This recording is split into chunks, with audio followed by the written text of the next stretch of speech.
अस्सलाम वालेकुम मेरे अजीज दोस्तों, खुश आमदीद आप सबका आपके अपने चैनल शहीर स्कैरी डायरीज में। मेरे तमाम सुनने वालों, आप सब कैसे हैं? उम्मीद करता हूँ कि बखैरियत होंगे और जहाँ भी होंगे खुश होंगे। अल्लाह आपको हमेशा खुश रखे और सेहत वाली लंबी उम्र अता फरमाए। मेरी दुआ है कि आप जिंदगी में कभी भी किसी के मुताज ना हो। ढेरों दुआएं आप सबके लिए, और आप मुझे भी अपनी दुआओं में हमेशा याद रखा करें। आज मैं आप लोगों के लिए दो दिल दहलाने वाली कहानियां सुनाने वाला हूँ। कहानियों का आगाज करने से पहले मैं आपको बताता चलूं कि जिन्होंने मेरा चैनल शहीद स्कैरी डायरीज अभी तक सब्सक्राइब नहीं किया, उसे लाजमी सब्सक्राइब कर लें, क्योंकि आने वाले दिनों में मैं इस पर बहुत शानदार कहानी अपलोड करने वाला हूँ। मैंने इसका लिंक नीचे डिस्क्रिप्शन में भी दे दिया है, तो उसे जरूर सब्सक्राइब कीजिएगा। तो चलते हैं आज की कहानियों की तरफ।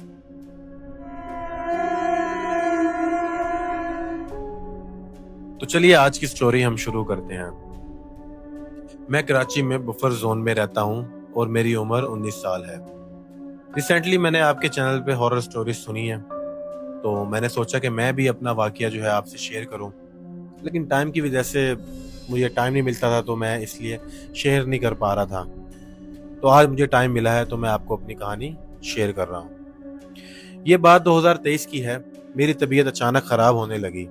गुर्दे में बहुत दर्द होता था, लेकिन मैं इसे इग्नोर करता था। लेकिन वो दर्द इतना ज्यादा बढ़ गया कि अब बर्दाश्त की कोई हद नहीं थी। मैं रोने लग जाता था।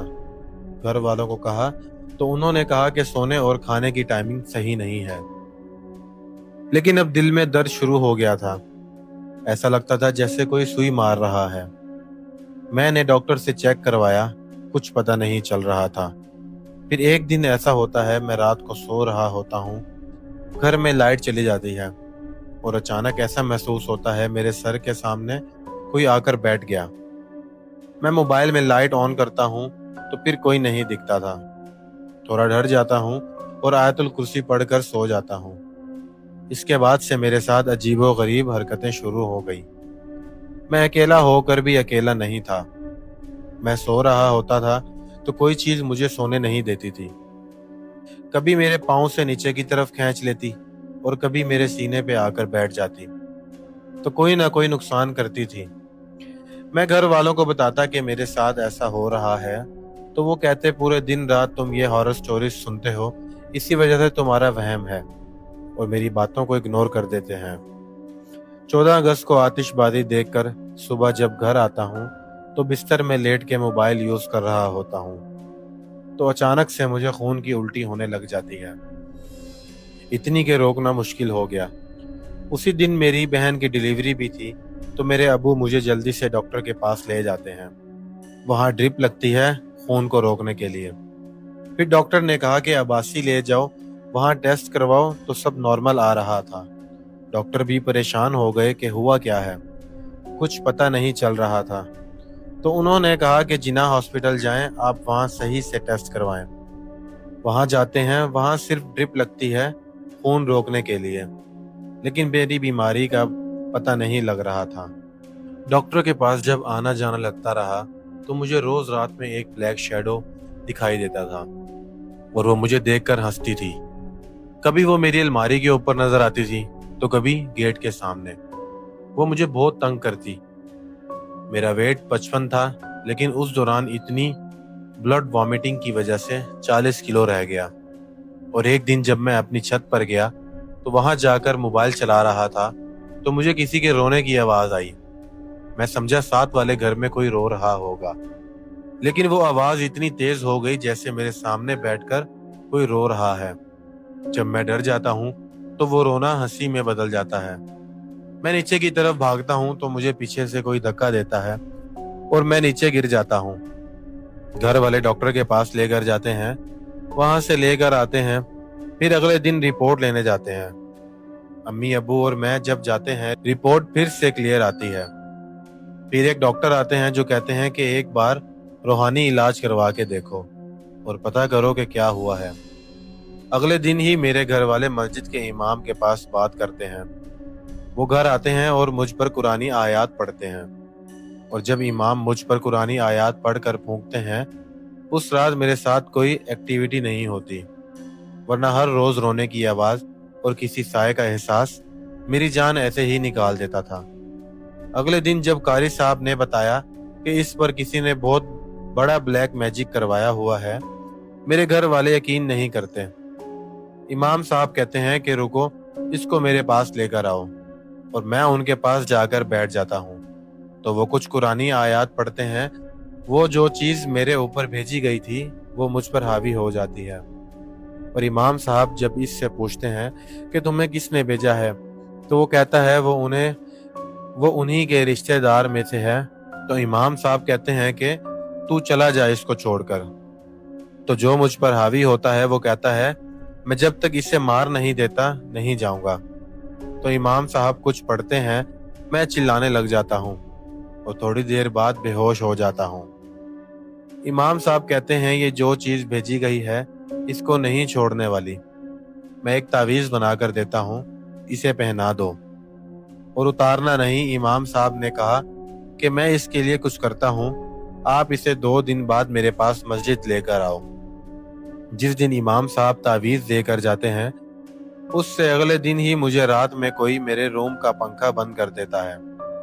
मैं हिम्मत करके उठता हूँ चिल्लाने के लिए, तो मुझे बाहर से आवाज आती है। मेरे कमरे का दरवाजा खुलता है और जब मैं पीछे देखता हूँ तो 3 ब्लैक शैडो खड़े होते हैं। मैं जैसे ही चिल्लाने लगता हूँ तो मेरे मुंह से फिर खून निकलना शुरू हो जाता है। वो हंस रही होती है। इस वक्त मैं ही जानता हूँ कि क्या हालत हो गई थी। मैं और मेरा अल्लाह जानता है, अगर मेरा दिल कमजोर होता तो शायद मैं इसी रात मर जाता है। लेकिन जब मैं उल्टी करते हुए भागा कमरे से बाहर, तो मेरी अम्मी आ गई और उन्होंने मेरी हालत देखी और रोने लग गई। पूरा घर सर पर खड़ा हो गया और मुझे लेकर डॉक्टर के पास गए। वहाँ थोड़ा बेहतर हुआ तो अगले दिन इमाम साहब आए।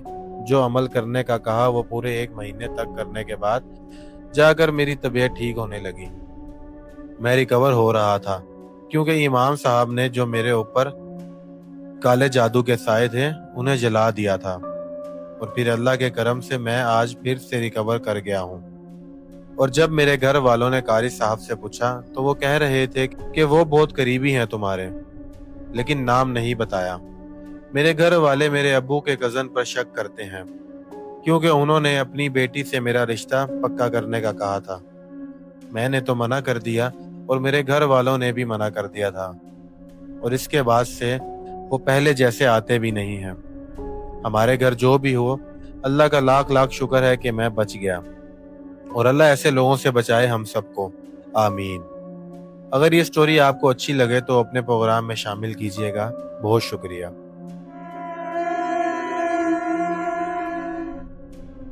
बढ़ते हैं एक और स्टोरी की तरफ। अस्सलामु अलैकुम शहीर भाई, मैं आपका बहुत बड़ा फ़ैन हूँ और मैं आपकी सारी स्टोरीज सुनता हूँ। तो ये वाक़या मेरे साथ पेश आया, लेकिन अभी जो हाल ही में मेरे साथ हुआ है वो मैं आपके साथ शेयर करना चाहता हूँ। मैं सिंध से ताल्लुक़ रखता हूँ। मेरा घर बहुत बड़ा है। अब हमारी वो जगह काफ़ी ज़्यादा ख़राब हो गई है क्योंकि वो दादा ने बनवाया था। फिर मेरे वालिदैन और चाचू लोग इधर ही रहे, और अब हम लोग भी जवान हो गए हैं। वो अब थोड़ा खंडर होने लग गया है। जगह भी थोड़ी डैमेज होने लग गई है। थोड़े आपस के घरेलू मामलात में चाचे ताए वगैरह की आपस में बनती नहीं है, तो इस वजह से ना तो मार्केट को बेच सकते हैं और ना ही बनवा सकते हैं। तो बस अब हम उसके अंदर रह रहे हैं और गुजारा कर रहे हैं। मेरे वालिद साहब वगैरह 5 भाई थे, जिनमें से 4 की मौत हो चुकी है और एक भाई जिंदा है। तो हमारी इतनी बड़ी प्रॉपर्टी है जिसके ऊपर लड़ाई झगड़े वगैरह चलते रहते हैं। तो चाचा ताया वगैरह की फैमिली तावीज़ वगैरह और उस तरह के काम करते रहते हैं। आज से 4 महीने पहले मेरे वालिद साहब का इंतकाल हुआ और उससे 15-14 मिनट पहले मेरी वालदा का इंतकाल हुआ। तो वालिद साहब ने सामने वाले पोर्शन में रहते थे और हम दूसरी साइड पे। तो जिस पोर्शन में वालिद साहब रहते थे, दादी के इंतकाल के बाद वो हमारे हिस्से में आया, लेकिन हमारे ख़ानदान वाले इस जगह को हमें देने के लिए राज़ी नहीं थे।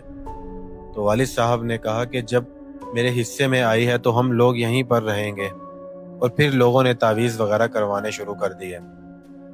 मैंने अपनी आंखों से तो नहीं देखा, लेकिन जो लोगों ने बताया है वो आपको बता रहा हूँ। तो फिर इस तरह से वालदा काफ़ी बीमार रहीं और उनकी मौत हो गई। फिर वालिद साहब भी इसी तरह बीमार रहे और अब उनकी भी मौत हो चुकी है। तो मेरे साथ कुछ मामलात होना शुरू हो गए। रमज़ान से तकरीबन 10-15 दिन पहले मैं काफ़ी ज़्यादा डिप्रेशन में चला गया। मेरे वालिद का कारोबार बिल्कुल ख़त्म हो गया था। तो मैं रात को अक्सर तहज्जुद की नमाज़ पढ़ता हूँ। जिस कमरे में वालिद साहब रहते थे, उनकी वफ़ात के बाद हमने उनका कमरा बंद कर दिया था। मैं जैसे ही तहज्जुद की नमाज़ पढ़ कर उठता हूँ, उस कमरे से मेरे वालिद साहब की आवाज़ आने लगती थी, इधर आओ, मुझे वॉशरूम में लेकर चलो। मैं जैसे ही नमाज़ पढ़कर अपनी जाय नमाज लपेट कर रखता था, तो मुझे आवाज़ आने लग जाती थी। तो मेरी बीवी और मेरा बेटा लेटे हुए थे। मैंने कहा कि वालिद साहब का तो इंतकाल हो गया, फिर उनकी आवाज़ कैसे आ सकती है। इस रात मैंने इस आवाज़ को इग्नोर कर दिया। दूसरे दिन फिर वही हुआ, टाइम भी वही था। तकरीबन रात के 2 और 3 के बीच मैंने जैसे ही जाय नमाज लपेट कर रखी और लेटने के लिए बेड पर बैठा, तो वैसे ही मुझे आवाज़ आना शुरू हो गई कि जल्दी आओ। लेकिन इस दिन भी मैंने उस आवाज़ को इग्नोर कर दिया। तो आवाज़ ज़्यादा से ज़्यादा आना शुरू हो गई कि जल्दी आओ, दरवाज़ा खोलो, मुझे वॉशरूम लेकर चलो। मैं काफ़ी ज़्यादा परेशान हुआ, क्योंकि जब वो लास्ट टाइम वालिद साहब बीमार हुए थे, तो आखिरी 4-5 दिन उनकी कंडीशन ऐसी थी कि हम उनको उठाकर वॉशरूम में लेकर जाते थे और फिर वापस उन्हें उनकी चारपाई पर बिठाते थे। जब मैं आया तो मैंने देखा कि दरवाज़ा खुला हुआ है और लॉक भी खुला हुआ है, और जब मैं दरवाजे को बंद करने लगा तो एकदम से मुझे पेट पर किसी ने लात मारी। तो मैं एकदम से खड़ा हुआ और लॉक खोलकर कमरे में देखा, तो मैं क्या देखता हूँ कि मेरे वालिद साहब सामने चारपाई पर लेटे हुए हैं और वो कफन में हैं। वो देखकर मुझे डर तो नहीं लगा, लेकिन मेरे दिमाग में आया कि जिस शख्स को मैंने 4 माह पहले खुद अपने हाथों से दफनाया और मुझे दोबारा मेरे ही सामने कैसे नजर आ रहा है। मैं उनको देखकर थोड़ा सा पीछे हटा तो मुझे आवाज़ आई कि मैं तुझे अपने साथ लेकर जाऊंगा। मैंने जल्दी से दरवाज़ा बंद किया और दुरूद शरीफ पढ़ते हुए अपने रूम में आया। तो दूसरे दिन मैंने सारा मामला अपने भाई वगैरह को बताया, तो उन्होंने मुझे एक मौलवी को दिखाया। उसने कहा कि मुसलमान मरने के बाद कभी वापस नहीं आता, ये आप पर किए हुए काले जादू का असर है। तब आपके वालिद और वालदा भी जिंदा थे। जब आपका बच्चा हो रहा था तो ये उसी जादू का असर हो रहा है। आपका काम भी खत्म हो गया है और आपके साथ इस तरह के मामलात भी पेश आ रहे हैं। तो शहीर भाई, ये थी मेरी स्टोरी। बहुत ज़्यादा हॉरर तो नहीं है, लेकिन ये एक सच्चा वाक़या है। आप लोग दुआ कीजिएगा कि मेरे मामलात आसान हो जाएं। अल्लाह हाफिज़। तो दोस्तों, उम्मीद करता हूँ आज की स्टोरीज आपको पसंद आई होंगी। अगर स्टोरीज अच्छी लगी हों तो वीडियो को लाइक करना ना भूलिएगा, और अगर आप मेरे चैनल पे नए हैं तो चैनल को सब्सक्राइब कर लें, बेल आइकन को प्रेस करके ऑल का नोटिफिकेशन ऑन कर लें। इससे ये होगा कि आप मेरी हॉरर स्टोरीज फैमिली का हिस्सा बन जाएंगे और स्टोरी के नए आने वाले नोटिफिकेशंस आप तक पहुंच जाया करेंगे। अपना ख्याल रखिएगा, दुआओं में याद रखिएगा। मुझे इजाज़त दें, मिलते हैं किसी और इंटरेस्टिंग स्टोरी में। अल्लाह हाफिज़।